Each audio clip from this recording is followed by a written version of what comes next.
Қайырлы күн достар, қал жағдайларыңыз қалай?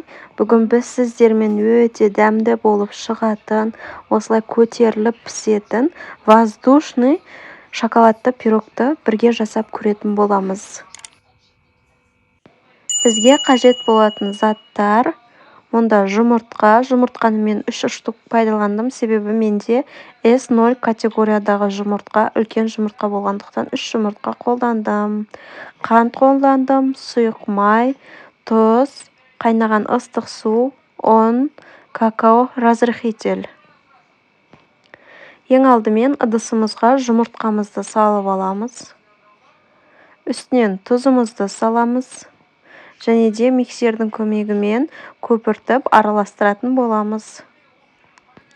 Көпіршіп бастағанда үстіне қантымызды 2-3 бөлікке бөліп салатын боламыз. Миксердің көмегімен ағарғанша миксерлейміз. Дәл осылай аппақ болғанға дейін миксерлейміз. Үстінен сұйық майымызды құямыз. Және де миксермен араластыратын боламыз. Сосын үстінен қайнап тұрған ыстық суымызды құятын боламыз. Дәл осылай сұйық масса пайда болады, оны да миксердің көмегімен араластыратын боламыз. Ал ендігі кезек бізде ұнымызда ұн, какао, разрыхителімізді міндетті түрде елегіштен өткіземіз. Елегіштен өткізіп салатын болсаңыздар, пирогтарыңыз көтеріліп өте дәмді болып шығады. Осылай какаоның түйіршіктерін елегіштен өткізіп жіберетін боламыз. Бірінші миксермен осылай кішкене араластырып, сосын барып миксердің жай жылдамдығынан бастап біркелкі масса болғанға дейін араластыратын боламыз. Күрекшенің көмегімен дәл осылай шет-шетіндегі ұндарын қамырмен біріктіріп, араластырып алатын боламыз. Бізде дәл осындай сұйық масса пайда болады. Кез келген табаның түрін пайдалануға болады. Мен осындай таба пайдаландым. Астына пергамент қағазымды салдым, жабысып қалмас үшін. Сіздерде пергамент қағаз болмаса, май жақсаңыздар болады.